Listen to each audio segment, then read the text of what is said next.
Greetings, boils and ghouls, it's Slimebeast here. So, what is a creepypasta narrator? What's a narrator in general? I brought up one of my recent stories here, the $20 game, because if you're gonna bring up an example, you might as well just go with something you know.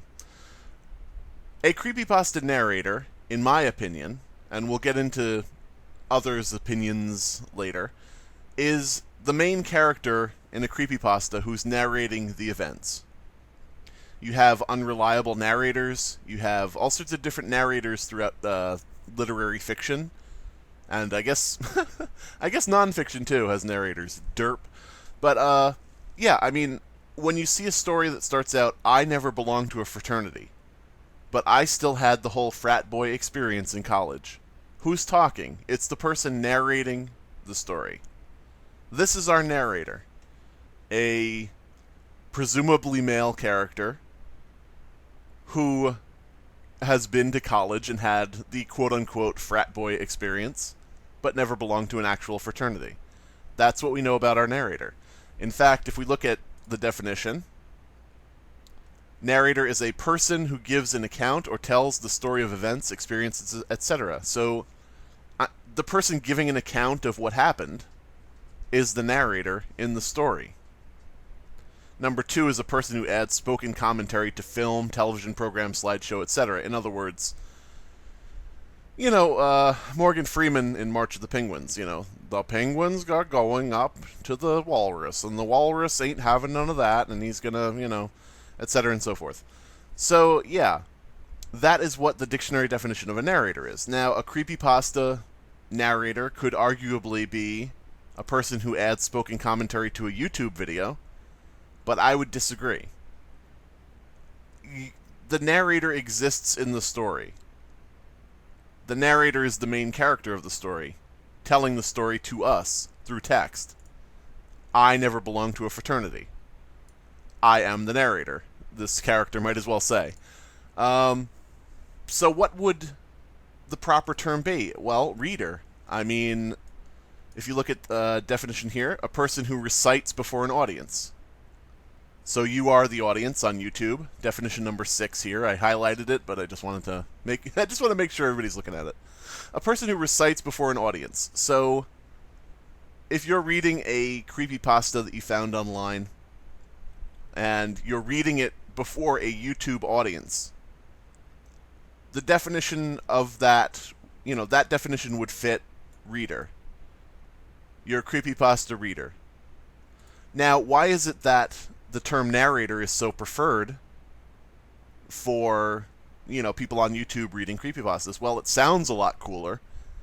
The narrator, as opposed to the reader. I'm a reader. It sounds like you're getting up in front of your third grade class and, saying, I'm a good reader. But, yeah, I mean, it sounds cooler, but it also brings with it, like, a measure of professionalism and I almost want to say like a semblance of power when you say this, creepypasta narrator, such and such, is, has been narrating creepypastas. It takes away the fact that all they're doing is reading it out loud. This isn't narration. It's reciting. It's repeating what they see on the screen. Now, there are great creepypasta narrators, and I'm going to use the term narrator because, I'm going to use the term that people go under on YouTube. I don't prefer it, but I'll use it for this, scenario. There are great creepypasta narrators. There are people who do it really well. There are people who put a lot of work and a lot of effort into it. But, in my opinion, it's still reading the story out loud. And if you don't put in the extra work, just read it straight, leave in all your flubs, misspeak, repeat lines, mispronounce things, etc. and so forth, and then you just slap, some public domain music under your voice, I don't know how that constitutes narration in any way. I mean, that is straight up just being a reader. Just reading straight. So what term would I prefer? I would prefer creepypasta readers over creepypasta narrators, because the narrator already exists and they're in the story. But what is my problem with this term, really? Why do I actually have this issue? Why am I making a video about the semantics of what term we use? The reason is, as I said before, calling yourself a narrator lends a certain amount of credibility. It is almost as if you've been hired to be the narrator, or you are the official narrator.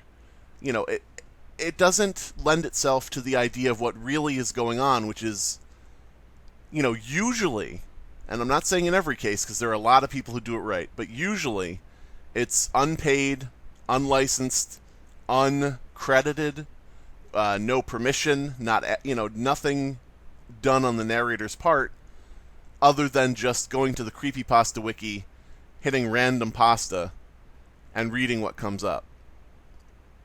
The Null Desert sound file, narrated by Slimebeast. That's as simple as it is. And,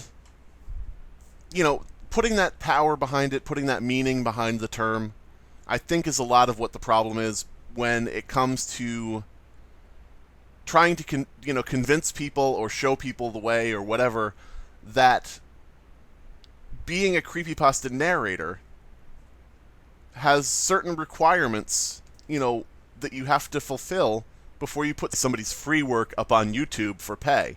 When people put ads on their videos, when people sell t-shirts of characters, when people do all sorts of different things like that, you need permission for that. I'm sorry.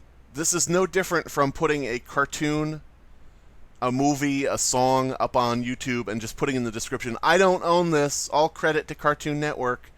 That doesn't make it legal. Especially if you're monetizing it. And people will say, oh, well, they're not exactly putting the story up on YouTube and monetizing it. They have to read it out loud, and that's, their interpretation.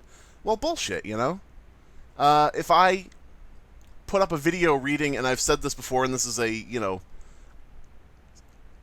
comparison that seems to have stuck a little bit with people, so I'll repeat it once more. Maybe multiple times after this, but, supposedly once more. Try to get around that with Stephen King's work. Try to read Stephen King's new book online and call it, fair use narration. You'd be sued to oblivion, and it's not legal. So, yeah, there's a long-standing law in place that you can't perform a stage play. Like, let's say you want to do Our Town, or, I don't know, Our Town might be public domain, but I don't really know too much about plays. But let's say you want to perform, like, Little Shop of Horrors, I don't know, Bye Bye Birdie, I don't know what other fucking, stage plays and musicals there are. You actually have to have licensing from the owner to perform a stage play for profit. In other words, you can't put on a production in your local town. Like, even if you're in a high school, you can't put on the high school production of a play, without making sure you have the rights to do it, whether it be public domain or whether you be licensing it from the owner. So why is it that people think that you're able to perform a story online and make money off it? Where is that disconnect? Is it because creepypasta is a semi-new medium? Is it because the internet itself is pretty much new? We went through this whole thing with Napster and music and everything like that, and that, that's a more black and white case where people actually were copying a file and sending it around. But, if you can't perform a stage play for your local audience of 100 people without getting licensing from the owner of the stage play, why on earth do people think it's okay to make money off of stories written by other people for an audience of millions? Anyway, I'm Slimebeast. That's my take on it. Narrators are in the story. Hello, my name is Mike. Starts this one. And I'm a digital researcher. That's your narrator. Goodbye, everybody.